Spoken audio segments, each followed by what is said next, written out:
Tá todo mundo falando da série Chernobyl, da HBO, que dramatiza os eventos em torno do maior desastre nuclear da história, em 1986, na antiga União Soviética.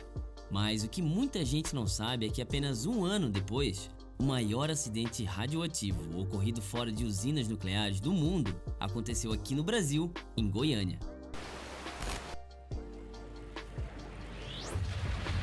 O acidente radiológico de Goiânia, também conhecido como acidente com Césio-137, foi um grave caso de contaminação por radioatividade ocorrido no Brasil em setembro de 1987. Tudo começou quando duas pessoas encontraram numa clínica médica abandonada um aparelho utilizado para tratamento oncológico com radiação. Como ele era revestido por aço e chumbo, foi destinado a um ferro velho local, dando início a um rastro de contaminação que afetou seriamente a saúde de mais de 1000 pessoas. Dentro do aparelho de 300 quilos, foi encontrada uma cápsula com 19 gramas de um pó branco, parecido com sal de cozinha, mas que tinha um brilho azul no escuro.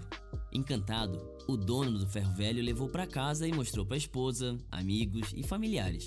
Seu irmão, por exemplo, levou um pouco para casa e a sua filha de apenas 6 anos tocou na substância e depois ingeriu ao comer um ovo cozido que sua mãe fez. Dias depois, ela precisou ser enterrada em um caixão de chumbo, sendo a vítima com a maior dose de radiação do acidente. Todos que foram expostos ao material radioativo começaram a desenvolver sintomas de enjoo, tontura, vômitos e diarreias depois de algumas horas. Só então houve a suspeita de que aquele pó que emitia um brilho azul poderia ser o responsável. Eles então levaram a cápsula de Césio-137 para a vigilância sanitária, que não deu muita bola e deixou a substância radioativa abandonada sobre uma cadeira por mais 2 dias. E o governo da época ainda tentou esconder a tragédia da população, afirmando que se tratava apenas de um vazamento de gás. Mas a verdade é que 104 pessoas morreram nos anos seguintes por contaminação, câncer ou outros problemas decorrentes, e cerca de 1.600 tenham sido afetadas diretamente. Além disso, a limpeza daquelas poucas gramas de material radioativo produziu toneladas e toneladas de lixo atômico, que permanecerá perigoso para o meio ambiente por 180 anos. Por isso, foi totalmente lacrado em 14 contêineres e armazenado em uma montanha artificial revestida de chumbo e concreto. E é exatamente por isso que utilizar energia nuclear é um assunto tão polêmico. Deixa eu explicar. Essa tecnologia tem como uma das principais finalidades gerar energia elétrica. O calor emitido na reação aquece a água, que vira vapor, que gira uma turbina acoplada a um gerador. O Iberê do Manual do Mundo acabou de lançar um vídeo visitando a usina nuclear de Angra dos Reis e mostra exatamente como funciona. Uma das principais vantagens da energia nuclear é que ela não utiliza combustíveis fósseis, ou seja, não gera gases de efeito estufa. Algo que, se você acompanha o Laboratório 2000, sabe que a gente não precisa mais mesmo. Por isso que, mesmo sendo considerada vilã no passado, a energia nuclear passou gradativamente a ser defendida por ecologistas.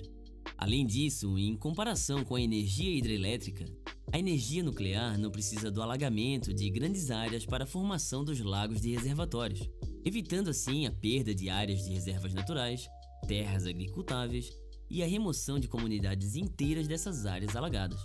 E ainda tem o fato da energia nuclear não ser afetada por alterações climáticas, como muita ou pouca chuva. Com tantas vantagens, você pode se perguntar por que a energia nuclear não é mais utilizada para gerar energia elétrica. Bom, lembra que eu falei do lixo atômico? Essa é uma grande desvantagem da energia nuclear. Os insumos necessários para produzir e lidar com a energia nuclear de forma geral ocasionam na produção de gases de efeito estufa até 6 vezes maiores se comparada com a energia eólica, que cresce a cada ano que passa, principalmente no Nordeste brasileiro.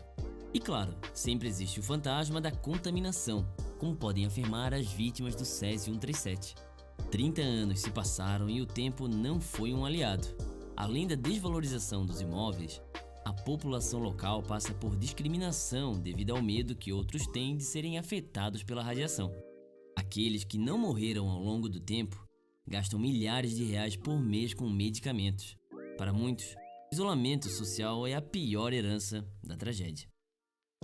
Você tem a doença maior, é a depressão. Nós estamos mortos.